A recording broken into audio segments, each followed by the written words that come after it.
The first time I saw the map, I thought it was a game. Noah had taped it to the refrigerator with the same green painter's tape I'd used to patch a crack in the bathroom tile the week before. He'd waited until I came into the kitchen for coffee, standing on his toes in his dinosaur pajamas, watching me the way he watched thunderstorms, quiet, alert, unreadable. "Dad," he said, "look." I looked. It was a child's drawing, in the way that all his drawings were child's drawings, crooked lines, uneven pressure, the kind of orange crayon he pressed too hard with because he liked the way it broke. But the shape of it stopped me. It was our building, not a house. Not the boxy square children usually draw. Our actual building. 6 floors. The recessed balcony on the 4th. The angled roof over the stairwell bulkhead. Even the water tower on the eastern corner. The one I'd only ever noticed because it groaned in the wind. And there was a line. A red line, starting at a small stick figure on the 3rd floor ASS, in apartment 3B, climbing up through the stairwell, past the landings, all the way to a little square on the roof he'd colored yellow. "What is this, buddy?" I asked. I tried to keep my voice light. I remember that. I remember trying. "It's where we go," he said. "Where we go for what?" He didn't answer. He just walked back to the living room and sat down cross-legged in front of his blocks, the way he did when a conversation had ended for him, and no amount of adult persistence could restart it. "My name is Adrian Vance. I'm 34. I'm a structural engineer, or I was, back when structures still meant something you could trust. My wife, Marielle, died 2 years ago in a car accident on the coastal highway.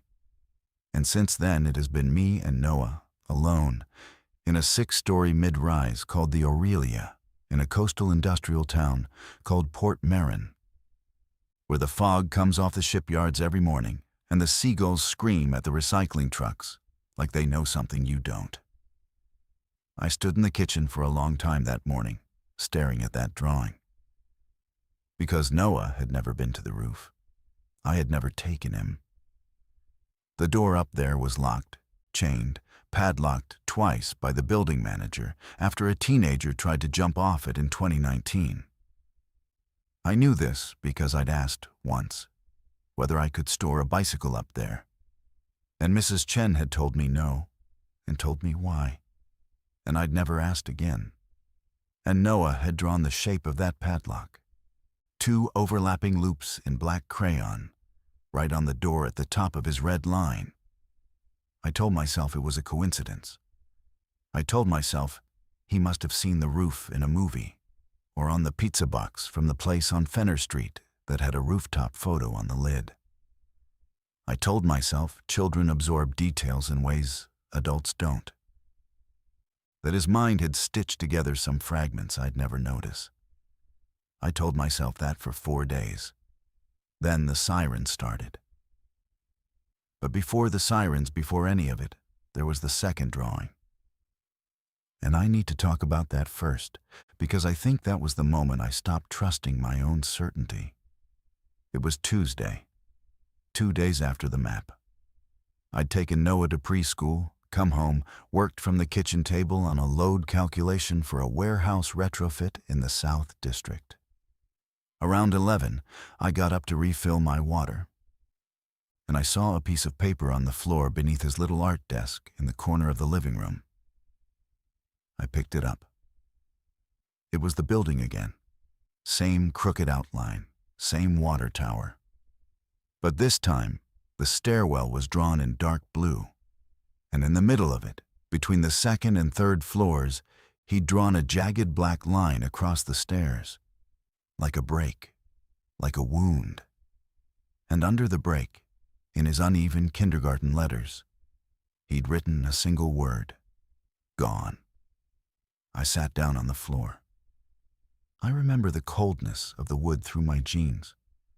I remember thinking, very clearly, he is 6 years old. He does not know the word gone the way I read it right now. And then, Immediately after. He might. Marielle had used that word. On the last morning, she'd called me from the car, and there'd been that quality in her voice, that tired brightness she used when she was trying not to worry me, and she'd said, "I feel like I'm already gone, Aid." Isn't that strange? 20 minutes later, a delivery van crossed the double yellow. Noah had been in the back seat. He'd survived without a scratch. He hadn't spoken for 11 days after. When he started talking again, he was different. Not damaged, not slow, just attentive to things the rest of us weren't. He'd say, "The lamp is going to blink," and 30 seconds later, it would. He'd tell me the mail lady was sad before she rang the buzzer, and when I opened the door, she'd have red-rimmed eyes. Small things. I'd stopped noticing them, or maybe I'd started refusing to. I put the drawing in my desk drawer that Tuesday. I didn't ask him about it. That night, at dinner, he looked up from his rice and said, "Dad, when it happens, we can't use the stairs." I set my fork down. "When what happens, Noah?" He chewed. He swallowed. He did not look afraid. That was the part that stayed with me. He was not afraid. "When the people get sick," he said, "the stairs won't work. We go up, all the way up." "Who told you that, Bud?" "Nobody." "Did you see it on TV?" "No." "Did somebody at school say something?" He shook his head, small, patient, like I was the one being difficult. I tried to laugh. I tried to make my face do the thing fathers' faces do when they've decided the conversation is over. "Well, if people get sick, we go to the doctor. We don't go to the roof, okay? The roof is dangerous." He looked at me for a long moment. Then he said, "Okay, Dad," in the exact voice he used when he was humoring me. I did not sleep well that night. I lay in bed with the ceiling fan clicking, and I told myself I was tired. That grief does strange things to fathers. That I was mapping meaning onto crayon lines, because I was still angry at a world that had taken Marielle and left me holding a small, strange boy I did not know how to raise. I told myself the drawings meant nothing. 2 days later, a woman on the 5th floor started screaming at 4 in the morning. And everything I told myself stopped mattering. Her name was Ines Caligaris, widow, 70s, from the Baltics originally. And she baked these small, dense cookies that she'd bring down to Noah in a tin every few weeks. She was one of the reasons I'd stayed in the Aurelia after Marielle died. There were 3 or 4 people in that building who had made a habit of loving my son without asking anything of me. And Inez was one of them. At 4:07 in the morning, she began screaming her husband's name. I sat up in bed. I could hear it clearly through the ceiling. Aurelia's floors were poured concrete, but the ventilation shafts carried sound like tin cans on a string. She was shouting, "Miro, Miro, Miro," and something else in a language I didn't know. And then a crash, and then a longer silence, and then a wet sound I don't want to describe. Noah was already standing in my bedroom doorway.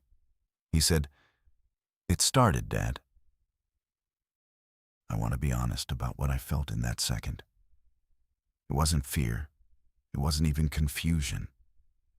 It was a kind of vertigo, the sensation of the floor of your reality tilting 5 degrees, and you realizing you've been standing on a slope your whole life without knowing it. I got out of bed. I told him to stay in the apartment. I put on shoes. The hallway outside 3B smelled like burnt plastic. That's the detail I remember. The overhead fluorescents were flickering in that slow strobe they'd done for months. The building manager had put in a work order in September, and nothing had come of it. And at the far end of the corridor, the elevator doors were open, and the elevator was not there. Just an empty shaft and the cables, and the small red maintenance light blinking down inside it. I took the stairs, 2 flights up, 5th floor. Inez's door was ajar. I could see a slice of her kitchen through the gap, the yellow tile she was so proud of. A chair overturned, the tin of cookies on the counter, open, 1 cookie on the floor. I said her name. Softly, then louder. Nothing answered. I should have gone back downstairs. I should have called 911. I know that now with the clarity you only get after everything. But I was 34 years old, and I'd been raised to check on old women who screamed in the night. And so I pushed the door. There was a man in her kitchen. He was not her husband. Miro had been dead 6 years, and he was not anyone I recognized. He was wearing a blue delivery uniform, torn at the shoulder, and his mouth was wrong. That's the only word I have for it.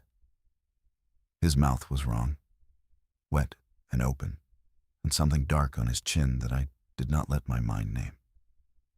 He looked at me. His eyes did the thing eyes are not supposed to do. They tracked, but they didn't see, like a camera pointed at a face. I stepped back, very slowly, very quietly. He didn't move. Then, from somewhere behind him, in the direction of Inez's bedroom, I heard her make a sound that a human throat is not built to make. I ran. I ran down the stairs 2 at a time, and I did not stop until I was inside 3B, and the deadbolt was thrown, and I had my back against the door, breathing like I'd been underwater. Noah was standing in the living room. He was holding the map, the first one, the yellow square one, in both hands, held up to me, the way a child holds up something they want you to finally see. "Now, Dad?" he said. I did not answer him. Not because I didn't want to, because I couldn't. By 6 in the morning, we had power, but no phones. I mean that literally. The lights worked, the refrigerator hummed. The little digital clock on the microwave still glowed its greenish 6:03. But the cellular signal was gone. Not weak, not spotty, just gone. In the way it goes when a tower is deliberately taken down. My laptop couldn't find the building Wi-Fi. The landline in the hallway, which I'd made fun of Mrs. Chen for keeping, was making a sound like an insect trapped in a jar. I stood at the living room window and looked down at Fenner Street. There was a woman lying on the sidewalk across from the bakery. She was not moving. A man in a bathrobe was walking in a slow, straight line down the middle of the street, and he did not stop for the taxi that swerved around him. Farther down, near the intersection with Harbor, a small crowd was doing something around a parked car, and I made myself look away before my mind could catalog it. Noah was at the kitchen table, eating cereal. He had poured it himself. He had gotten the milk out. He had sat down and started eating without waking me, which he had never done before. I watched him for a moment from the doorway, and I understood. In a way I could not have understood 24 hours earlier. That my son was operating on information I did not have. "Noah." "Yeah, Dad. I need you to tell me what you know." He kept eating, small, methodical bites. He did not look up. "I don't know it like that," he said. "Like what?" "Like you know things." I sat down across from him. I put my hands flat on the table. "Then tell me how you know it." He thought about this. He was 6. He was trying to translate something. "It's like when a song is stuck," he said finally. "You didn't put it there. It's just there. And you know how it ends before it ends." I nodded slowly. I did not know what to do with that. So I did what engineers do. I moved on to the part of the problem I could touch. "Okay," I said. "Okay. The roof. You said the roof." "Yes." "Why the roof, Noah?" Why not out? Why not the car? He looked up at me then, and his face did something I hadn't seen since Marielle's funeral. It softened, in a way that wasn't a child's softness. It was the softness of somebody explaining a hard thing to somebody they loved. The car doesn't work anymore, Dad. I got up. I walked to the window. I looked down at the parking lot behind the building, where my old gray Subaru sat where I'd left it. From this height, at this distance, I couldn't tell anything was wrong with it. But 2 spaces over, a hatchback had its hood open, and there was somebody bent under that hood. And they had been bent under that hood in exactly the same position for the entire time I'd been watching. I turned back to Noah. "Okay," I said. "The roof. But we're not going yet. The door is locked, and I need to think." "Okay, Dad. I need you to promise me you'll stay in this apartment." "Okay, Dad. I'm going to knock on some doors. I'm going to see who's still here. I'll be back in 20 minutes. He nodded. He went back to his cereal. I checked the deadbolt twice before I left. I told him to slide the chain when I closed the door behind me, and I heard the small metal click of him doing it. And I stood in the hallway for a second, listening to the building around me, the strange new silence of it, the way you can hear a building holding its breath, and I started knocking. 6 doors on the 3rd floor. I got 2 answers. Mrs. Fenwick in 3A, who opened her door on the chain, and whose eyes were the eyes of a woman who had already begun grieving something she couldn't name, and a man named Devrim Aslan in 3F, whom I barely knew, who opened his door in a robe and a shoulder holster and said, before I could speak, "Come inside. Bring the boy. We have things to talk about." Devrim Aslan was 58 and had, before his retirement, been a marine engineer on container ships out of Rotterdam. This is what he told me in the first 90 seconds of me sitting in his apartment, which smelled of cardamom and old paper. He said it the way a man says things when he wants you to understand, quickly, that he's not going to be the weak link in whatever is about to happen. "You have a boy," he said. "3rd floor. I have seen him in the elevator. Noah, he's 6. "Good. 6 is old enough to do what you say and small enough to carry." I stared at him. "You are the engineer," he continued. "The structural one. Mrs. Chen mentioned it. How do you—" "Small building. Old women talk. Listen to me, Adrian. May I call you Adrian?" "Yes." "Adrian. I have been watching the street for 2 hours. The infection, I'm calling it that because I do not have another word, moves fast in confined spaces and slow in the open. The lobby of this building is a confined space. The stairwell is a confined space. The sidewalk is not. Do you understand what this means? They'll come inside first. They are already inside. 5th floor, I heard it." "I know, I saw one." He nodded once, sharply, as if this confirmed something. "Then you know we have hours, not days. The ground floor door does not lock from the inside. It is a public entry with a code, and codes fail with power, and power will fail. When it fails, this becomes a vertical trap. 6 floors of soft people in soft apartments." He walked to his window. He gestured at the street. "Out there is no better. I watched the police lose 2 officers in 11 minutes. Whatever this is, it does not respond to standard force in the standard way." "So we go up," I said, quietly, not to him, to the drawing in my head. He turned to look at me. "Why do you say that?" I hesitated. Then I said it, the whole of it, the 2 maps, the word "gone." The song stuck in Noah's head. I said it fast and low. And I watched Devrim Aslan's face. And I waited for him to laugh or dismiss it. And he did neither. He said, "Show me the drawings." I went back to 3B. Noah was on the couch with his blocks. I told him a friend was coming to talk with us, and he nodded like he already knew. I brought the drawings to Devrim, and he sat at his kitchen table and looked at them for a long time. And then he did something I did not expect. He asked Noah's permission. He asked if he could hold the paper. He asked if he could ask questions. He asked in the voice you use with an equal, not a child. And Noah, who was slow to trust adults, looked at him for a long time and then nodded. "This line," Devrim said, pointing at the red route on the first map. "You are sure?" "Yes." "Why not this way?" His finger traced a different path down instead of up, out to the parking lot. "That doesn't work," Noah said. He didn't elaborate. "Okay," Devrim said. And then, to me, quietly, "Adrian, I am going to tell you something as a man who has spent his life reading systems.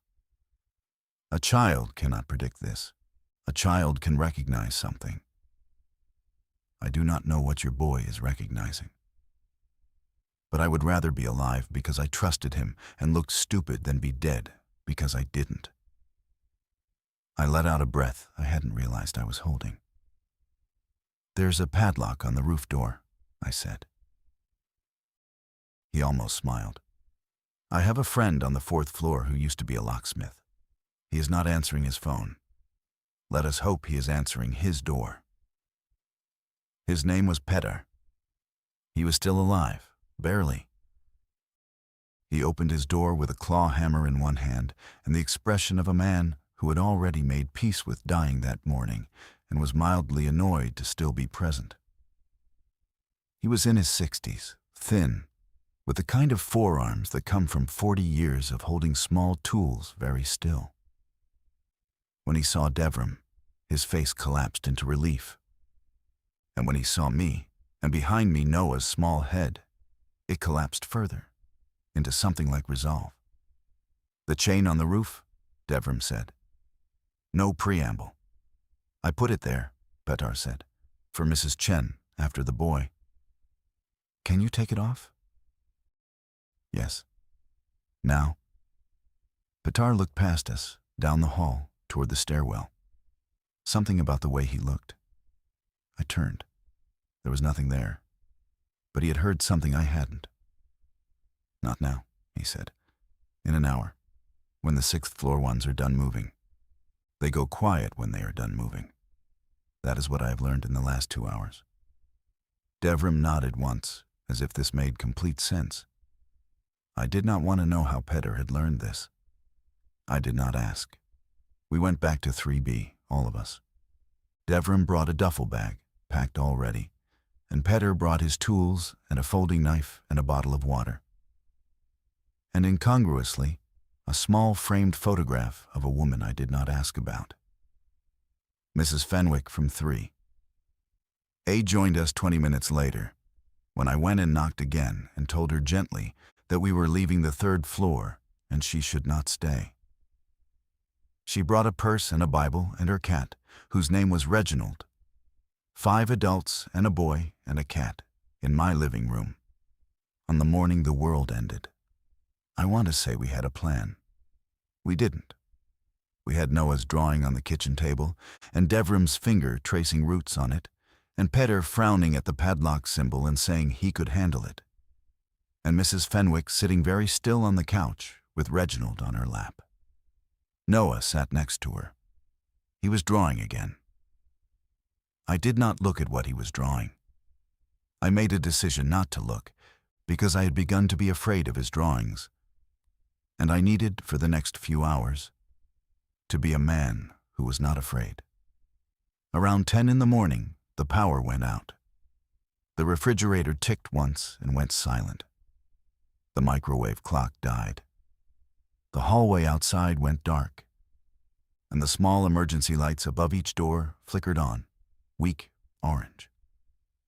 Devrim looked at me across the room and said, "That is the elevator dying. That is the security door unlocking. That is the timer starting." How long? How long until the ones on the 6th floor stop being polite and come downstairs? I do not know, but less than we would like. I looked at Noah. He looked back. He held up the new drawing. It was the stairwell. Between the 2nd and 3rd floors, broken, same as before. But this time, next to the break, he had drawn a small clock, and the hands of the clock read 11. I looked at my watch. It was 10:04. "Peter," I said, "we need the roof open now." Peter stood up. He picked up his tools. He nodded once, like a man being asked to do a thing he had been waiting all morning to be asked. We went upstairs. The stairwell smelled like copper. That's what hit me first, on the 4th floor landing. Not the dark, not the sound of something moving above us, not the way Petar's flashlight made the shadows on the wall lengthen and shorten as he walked ahead. No, it was the smell. Metallic, warm, a smell I associated with kitchens and childhood nosebleeds, not with concrete stairs in a building I had lived in for 6 years. Noah was on my back. I had made him climb on when we left 3B, my arms locked behind me under his thighs, his hands laced at my collarbone. He weighed 46 pounds. He weighed nothing. He weighed the entire world. Devrim was ahead of me with the 2nd flashlight. Mrs. Fenwick was behind me, one hand on my elbow, breathing in short, careful bursts. Reginald was in a mesh laundry bag over her shoulder, radiating a betrayed silence. Petar was at the front, moving faster than I would have guessed a man his age could move, listening to the building the way I imagined he had once listened to locks. 5th floor landing. We stopped. Inez's door was still ajar. I had almost forgotten. Petar looked at it. He looked at me. He shook his head once, meaning, "No, we do not check, we do not know, we do not look." I nodded. Mrs. Fenwick did not look at the door as we passed it. I felt her hand tighten on my elbow. She was praying under her breath, low, in a rhythm. We reached the 6th floor landing. The hallway to the 6th floor apartments branched off to the left. The stairs continued up, another short flight, to the roof access door, the door with Petar's chain, the door in Noah's drawing. Devrim swept his flashlight down the 6th floor hallway. There were 3 of them, standing, not moving, facing the wrong direction toward the far end of the hall, as if they had been listening to a sound that had stopped. One in a nightgown, one in a suit, one I could not make out. They were not close, maybe 40 feet. But they were between us and the world in a way that made me understand, viscerally, what Devrim had meant about confined spaces. Petar pointed up. "Go!" We climbed the last flight. The roof access door was steel, painted the color of dried blood, and Petar's chain was looped through the push bar with 2 padlocks. Petar knelt. He set down his kit. His hands were steady. Mine were not. I could hear my own pulse in my teeth. Noah, on my back, whispered, "The tall one is going to turn around, Dad." I did not ask him which. I looked. Down the flight of stairs, down the hallway, 40 feet away, the one in the suit began, slowly, to turn. "Petar," I breathed. "I hear him." "How long?" 30 seconds. Maybe less. Devrim moved past me. He set his duffel down on the top step. He unzipped it. He took out something I did not want to see and I did not, later, ask about. He positioned himself at the top of the flight, between us and what was coming. And he said without looking back, "Get the boy through the door first. Then Fenwick. Then you. I go last." The first padlock clicked open. The one in the suit had finished turning. He had seen the light of Petar's flashlight. He was moving now, not a run, not a walk, something in between, something a human body should not do with a broken ankle. and his ankle was, I could see, very broken. The other two had turned with him, drawn by the same signal. The second padlock did not open. Petar swore, quietly, in a language I didn't know. He tried a different pick. "Petar," Devrim said, calm, almost gentle. "Now would be preferable." "I know. 20 feet. Petar." "I know." The padlock clicked. Petar ripped the chain through the push bar in one fluid motion. He shoved the door open. Cold air hit us, the wet coastal wind, the smell of salt and diesel and gulls, the enormous unfiltered outside world. He grabbed Noah off my back so fast, I felt it as a physical loss. And he pushed him through the door, and Mrs. Fenwick after him. And Reginald yowled once, and then I looked back. Devrim was still on the top step. He had not moved. Between him and the thing that had been a man in a suit was 6 feet of concrete stairwell. He turned his head to me, just slightly. He said, "Go, Adrian. I will be behind you." I did not believe him. But I went. The roof was smaller than I remembered from my mental map of the building. Or maybe it just felt smaller because the sky above it was so large and so gray. And the wind up there was doing that thing coastal wind does, pushing at us in gusts that came from 3 directions at once. Gravel under our feet. HVAC units squatting like patient animals.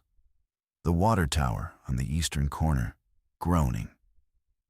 Noah was standing exactly where he had drawn the yellow square. I don't mean approximately. I mean exactly. Center east, between 2 ventilation shafts. 3 feet from the low parapet that ran the perimeter.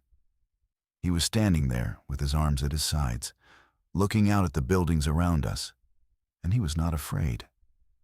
And I had stopped at that point, being able to be surprised by his not being afraid. Mrs. Fenwick was crying, quietly, holding Reginald. Petar had the door propped with his shoulder, waiting for Devrim. Devrim did not come.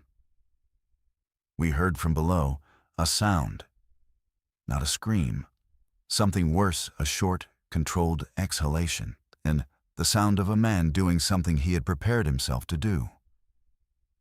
And then a heavier sound. And then silence, and then footsteps, and then Devrim was through the door. And Petar slammed it shut behind him, and jammed the chain around the push bar from the inside, and locked one of his own padlocks through it. And I sat down on the gravel because my legs had stopped working. Devrim looked at me. He had blood on his forearm, not his. "Do not ask," he said. I did not. Mrs. Fenwick was praying out loud now, in English, small and firm. Petar was walking the perimeter, methodical, checking sight lines. Noah walked over and sat down next to me on the gravel and put his small hand on my knee. "You're okay, Dad," he said. Not a question. "Yeah, buddy. Yeah, I'm okay." I looked out across the rooftops of Port Marin. I had never seen the city from this angle. I had lived in the Aurelia for 6 years, and I had never been on the roof. And now I was seeing my own neighborhood as a landscape, and it was terrible. Smoke in 3 places, a column of black on the harbor side, an orange flicker to the west, a thin white plume that I thought might be near the school. The streets were not empty. They were full in the wrong way. Movement without traffic, shapes without purpose. But that was not what made me stop breathing. What made me stop breathing was the rooftop of the building next to ours, the Larkin building. 6 floors, same as us, 22 feet away across a narrow service alley. There was a woman on that roof. She was standing at the edge, looking straight at us. She was holding a child, and she was waving. Not for help, not frantic, just waving. The way you wave at someone you have been expecting. Noah lifted his hand and waved back. I stared at him. "Do you know her?" "No," he said.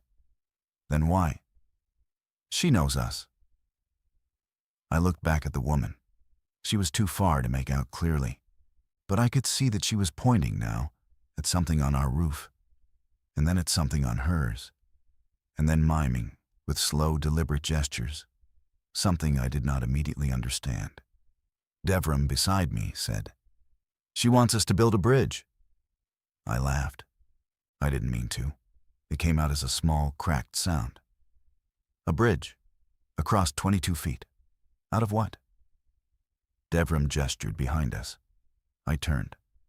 The roof was covered in equipment, HVAC units, old satellite dishes on collapsible frames, wooden pallets stacked near the bulkhead from some long-ago repair, a pair of aluminum extension ladders chained to a rack, rebar bundled in a heap under a tarp.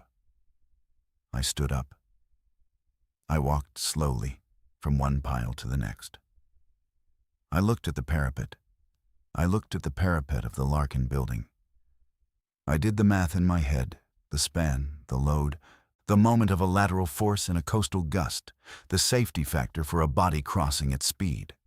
I did it twice. I did it 3 times. It was possible. Not safe, not remotely safe, but possible. "How long do we have?" I said. Peter answered without turning.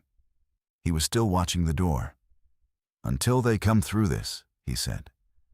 "Or until we starve, or until we freeze. Pick which one you want to plan for." I picked the door. For the next 4 hours, I worked. I mean worked, in the way I had not worked since Marielle died. The specific, saturating, exclusive work of a man who has been given exactly one problem and permission to think about nothing else. I measured the span with a length of paracord Devram produced from his duffel. I inventoried the materials. I sketched on the back of Noah's map, because I had no other paper, the load path.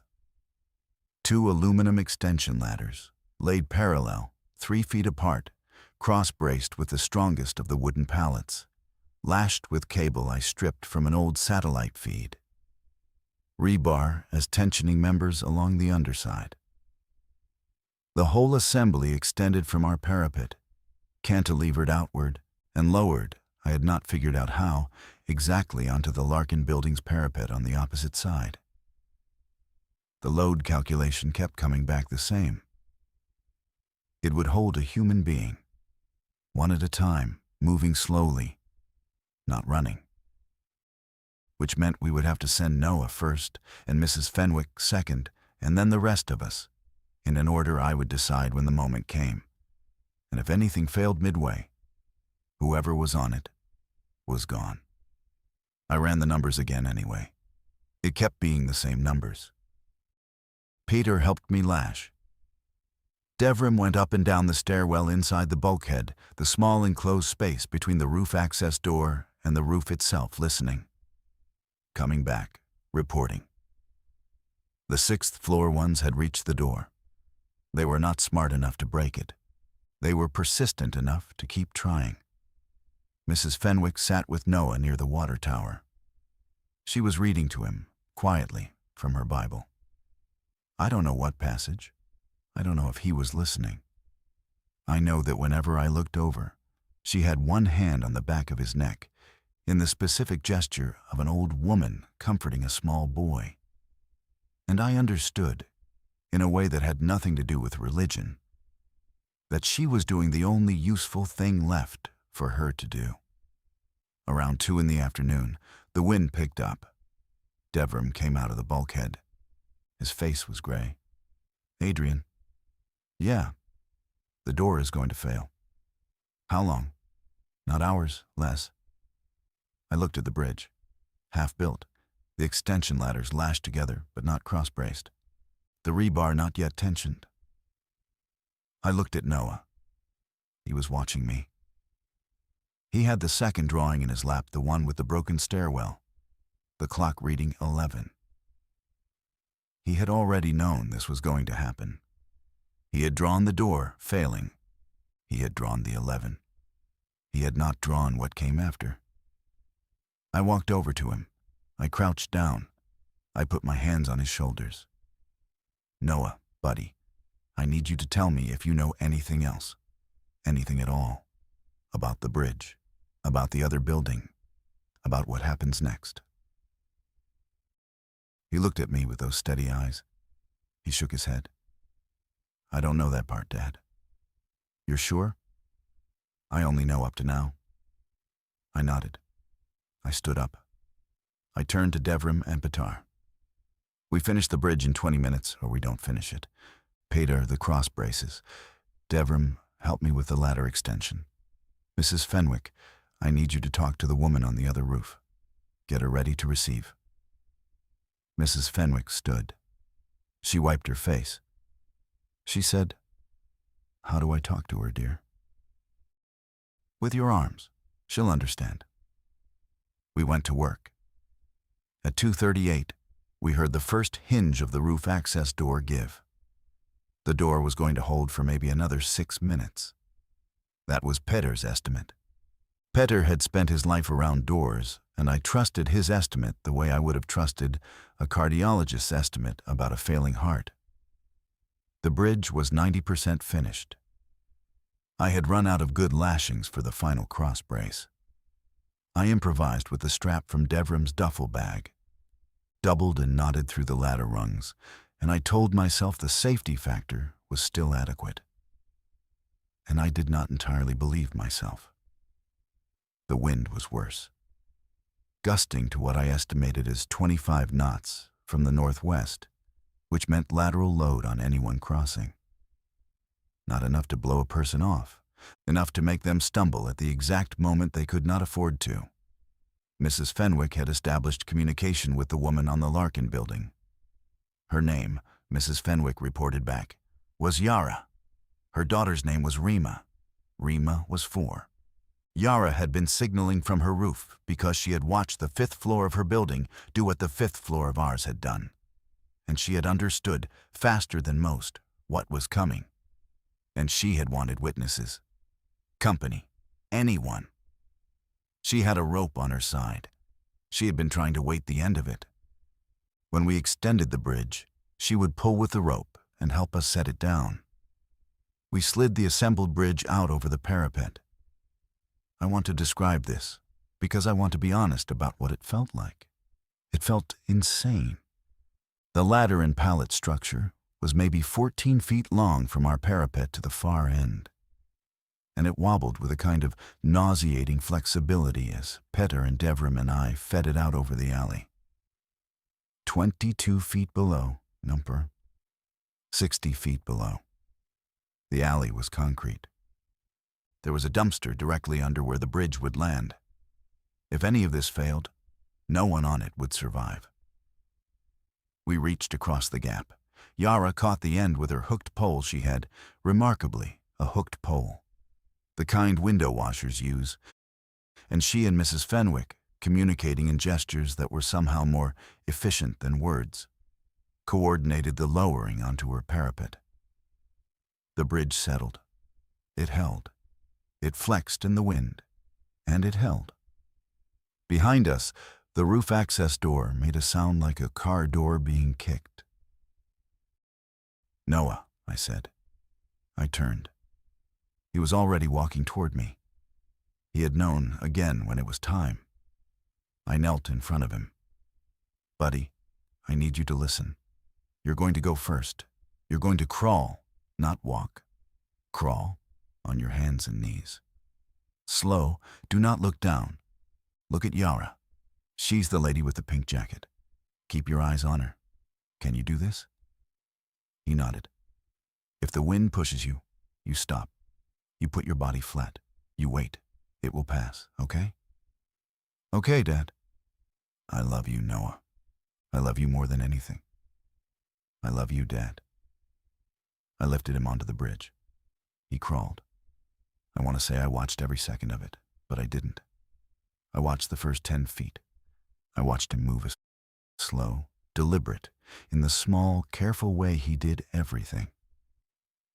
his small hands gripping the ladder rungs, his knees on the pallet slats, and then I heard the roof access door make a sound that was not the sound of it holding. And I turned my head, and I saw the top hinge separate from the frame. Peter, I see it. I turned back to the bridge. Noah was 2/3 across. Yara was on her knees at the far parapet, her arms extended, saying something to him in a low, steady voice I couldn't hear. The wind gusted. Noah went flat, exactly as I had told him. He flattened himself along the ladder and gripped the rungs with both hands, and he did not move, and the bridge shook, and the wind passed, and he began, again, to crawl. He reached Yara's hands. She pulled him over the parapet. He stood up on the Larkin roof, and he turned back, and he waved at me. I do not know what my face did. I did not have time to know. "Mrs. Fenwick," I said, "you're next." She looked at me. She looked at Reginald in the mesh bag on her shoulder. She looked at the bridge. She said, "Adrian, dear, I don't think I can." There is a moment, in every emergency I've ever been in, and I have been in fewer than most, but more than none when the plan meets the person, and the person turns out to be a person, not a plan. Mrs. Fenwick was 73 years old. She had bad knees. She had, I now realized, never mentioned her knees to me in 6 years of hallway conversations, because Mrs. Fenwick was of a generation that did not mention things. I looked at her. I looked at the door, which was now visibly bulging. I looked at the bridge. "Mrs. Fenwick," I said, "I'll go with you." "You can't. It won't hold two." "I'll be behind you, not on the bridge, on the parapet. I'll hold your hand. You crawl. If you slip, I have you." She stared at me. Reginald yowled. "The cat too?" she said. "The cat too." She nodded. Once. Small. I helped her onto the bridge. She got onto her hands and knees with a small sound of effort that I pretended not to hear. She began to crawl. I paced her on our parapet, walking sideways along the 2-foot-wide concrete edge, one hand on the top rung of the ladder, the other free. She crawled slowly, slower than Noah. The wind pushed her twice, and both times she froze, and both times I said quietly, "You're okay, Catherine. You're okay." I had never called her Catherine before. I did not know I knew her first name.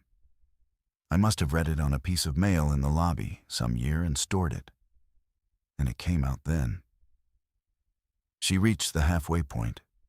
The roof access door failed. I heard it, not saw it, because I could not turn. I heard the entire door tear free of its hinges and clatter onto the gravel. And I heard what came out of the bulkhead. And I heard Petar say something short and hard.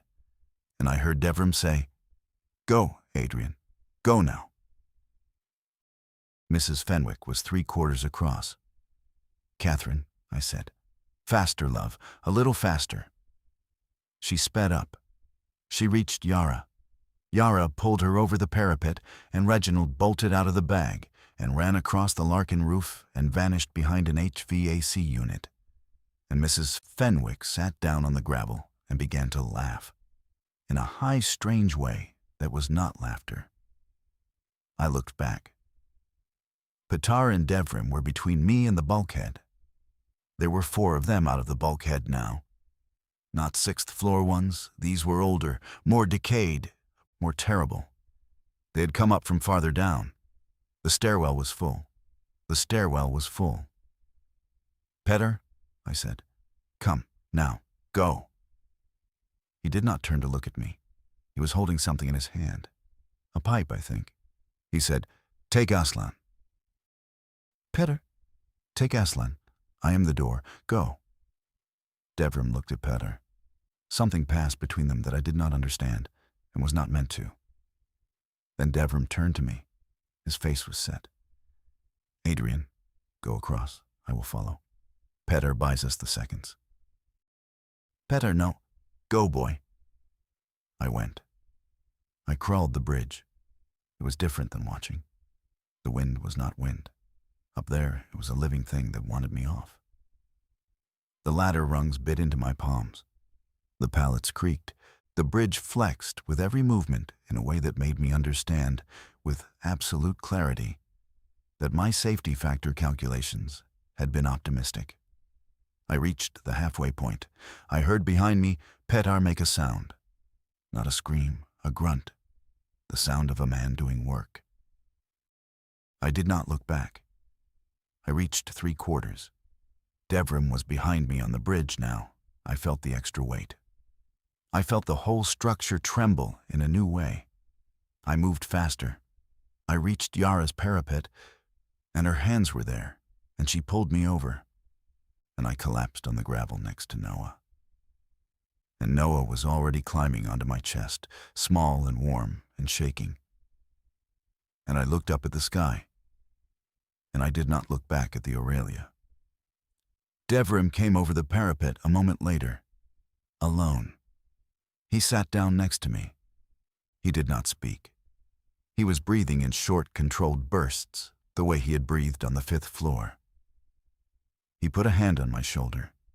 He left it there. We pulled the bridge in behind us before anything else could cross. The Larkin roof was, by some quiet miracle, empty of the infection. Yara had barricaded her stairwell from above at dawn. She had done it alone. She was 31, she told me later, and she was from a small town outside Aleppo, and she had learned young how to move furniture against doors. We sat on that roof for a long time. Nobody spoke. Rima, Yara's 4-year-old, stared at Noah with the intense, unashamed curiosity that only very small children have.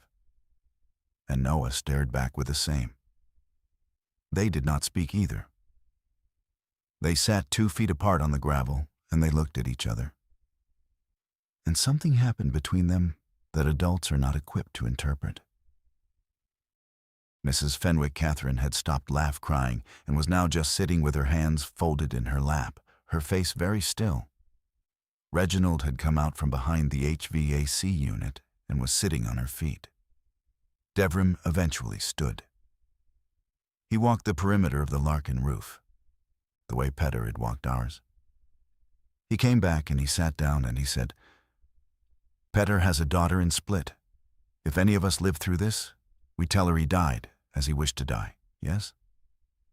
"Yes," I said. "Good." He was quiet for a moment.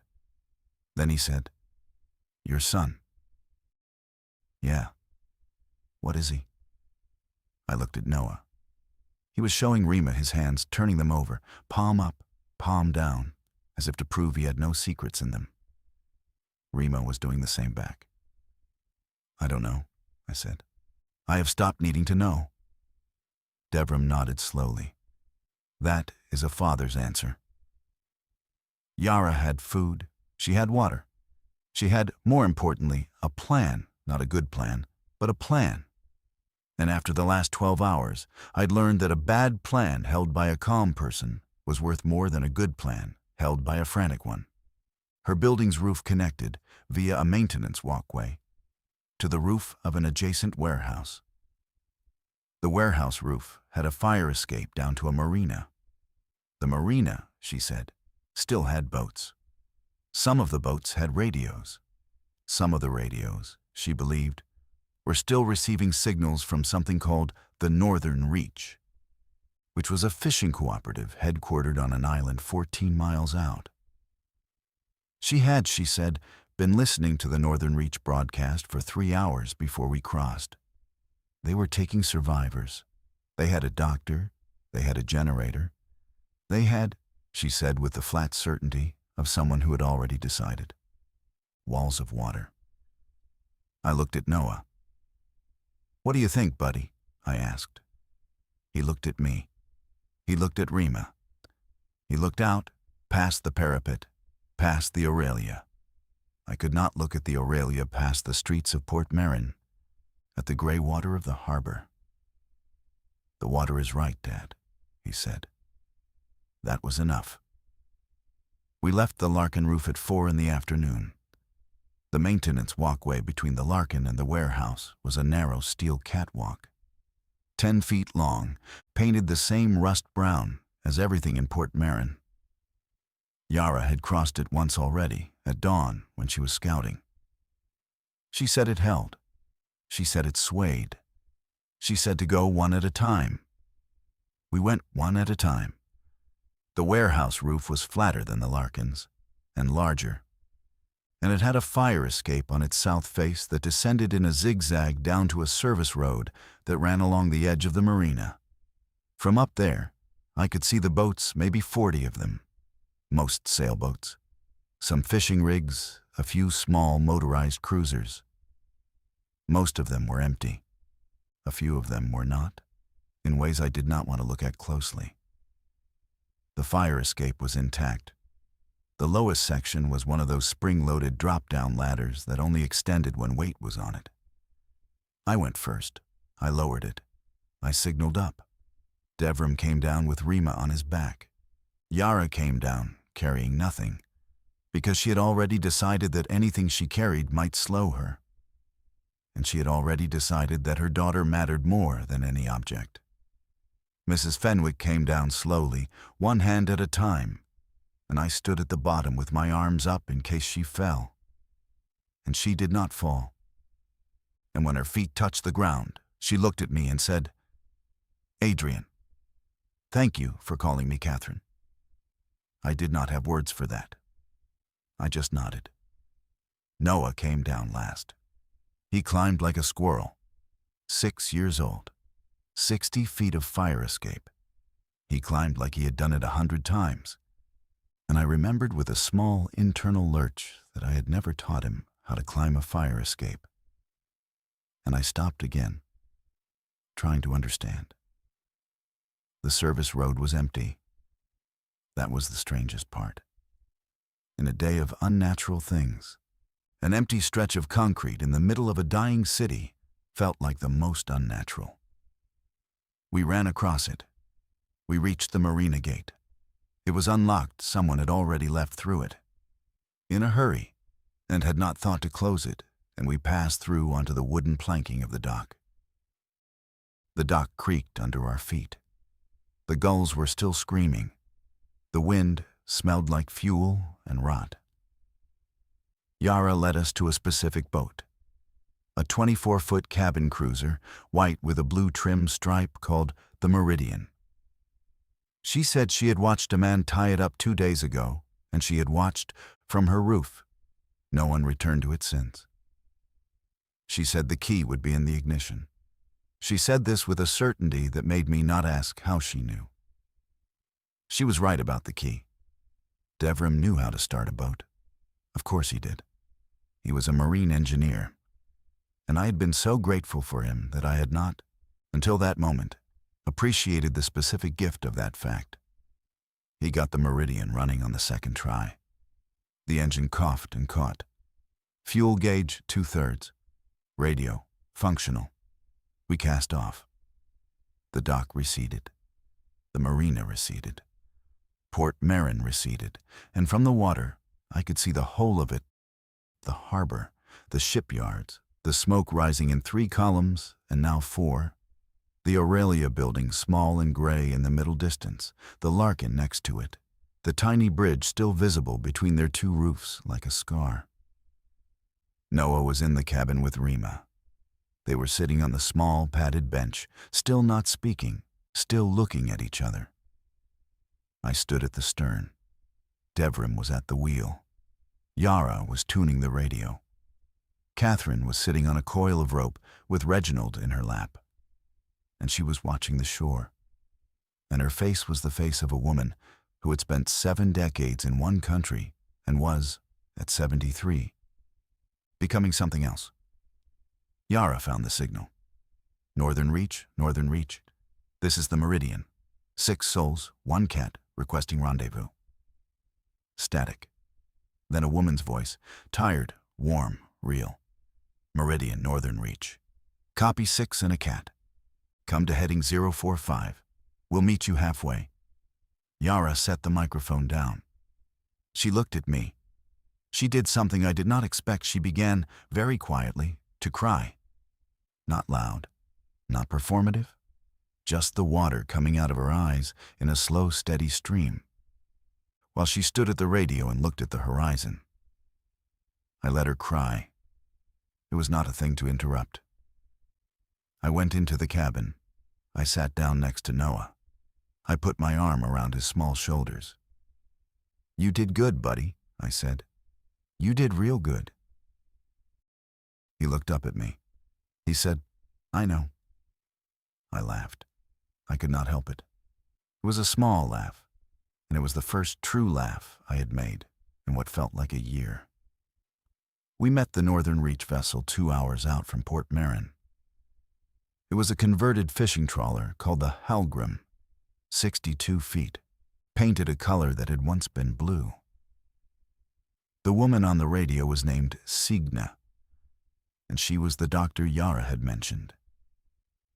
And she was, in person, a broad, tired woman in her 50s who wore reading glasses on a chain around her neck and who hugged every one of us as we came aboard. She hugged Noah longest. I don't know why. She held him for maybe 6 seconds, longer than she held the rest of us. And when she let go, she looked at me and said, "This one has seen it before we did." "Yes," I said. I did not explain. She did not ask. The Halgrim took us out to the island. 14 miles is not far on paper. On the water, after that day, it was another lifetime. The sun set as we crossed. The lights of Port Marin went out not all at once, but in patches, and by the time we could no longer see the coast, most of the city was dark. The island was called Stennis. It had a name that predated all of us. It had a small harbor, a stone breakwater, 3 docks, a village that had been a fishing village for 300 years, and I would learn later, a working desalination plant. 2 solar arrays, a wind turbine that had been installed by a Danish cooperative in 2019, and a population, that first night, of 141 people, which by morning would be 147. We arrived after dark. We were fed. We were assigned a room, Noah and I together, in a small stone building that had once been part of a lighthouse keeper's cottage. Catherine was put in the room next door. Yara and Rima across the hall. Devram was somewhere on the ground floor with the other men from the boats. I sat on the edge of the bed. Noah was asleep already, in his clothes, on top of the covers, small and completely still. I reached into my jacket pocket. I don't know why I did it. I had not touched that pocket all day. There was a piece of paper in it, folded, small, square, not one I had put there. I stared at it for a long time before I unfolded it. My hands were tired. My whole body was tired. But I unfolded it anyway, because I knew what it was, and I did not want to know what was on it. I stopped before I finished unfolding. I sat there for maybe 2 minutes, holding a half-folded piece of paper in a lighthouse keeper's cottage on an island 14 miles off the coast of a city that no longer existed. And I made a choice. I folded it back. I put it back in my pocket. I lay down next to my son, and I put my arm across his small chest, and I felt him breathing. And I thought for the first time in 2 years, and maybe for the first time since Marielle, I do not need to know. I do not need to know what is next. I do not need to know what he sees. I do not need to know how he sees it. I only need to be his father, and to trust him the way he has trusted me, and to be next to him when the next thing comes. The wind off the harbor was steady. The lighthouse above us, no longer functional as a lighthouse, still had a small solar lamp at its top that blinked slowly, once every 4 seconds. I closed my eyes. I slept. In the mornings on Stennis, Noah goes down to the water with Rima. They dig for something in the tide pools, I've never asked what, and they come back with wet shoes and matching serious expressions. And Catherine makes them tea with too much sugar, and they drink it at the long wooden table in the community hall. And nobody teaches them anything, because nobody knows what to teach them anymore. Devram runs the desalination plant. He and Sina are talking now about the possibility of extending the wind turbine's output to a small radio relay that might reach farther than the northern reach frequency. Yara has begun teaching the older children Arabic in the afternoons. Catherine reads her Bible on the breakwater at sunset. Reginald has appointed himself the island's official mouser and is treated by the fishermen with the respect due to a small, angry king. I am the island's engineer now. There is always something to fix. I like this. I like being useful in a way that is measurable. The folded paper is still in my jacket pocket. I have not looked at it. Some mornings I feel it against my chest when I put the jacket on. And I think about it. And I put the jacket on anyway. And I go outside. Noah is 6. He will be 7 in November. He does not draw maps anymore. When I asked him, once, whether he still sees the songs, that was the phrase he had used. The song stuck in his head. He thought about it for a long time, and then said, "Not the same way, Dad." I did not ask what the new way was. Marielle would have known what to do with a boy like this. I do not. But I have learned, on this island, in this new life, that not knowing what to do with someone is not the same as failing them. Sometimes it is only the beginning of loving them without conditions. The lighthouse blinks. Once every 4 seconds, my son sleeps. I am still here.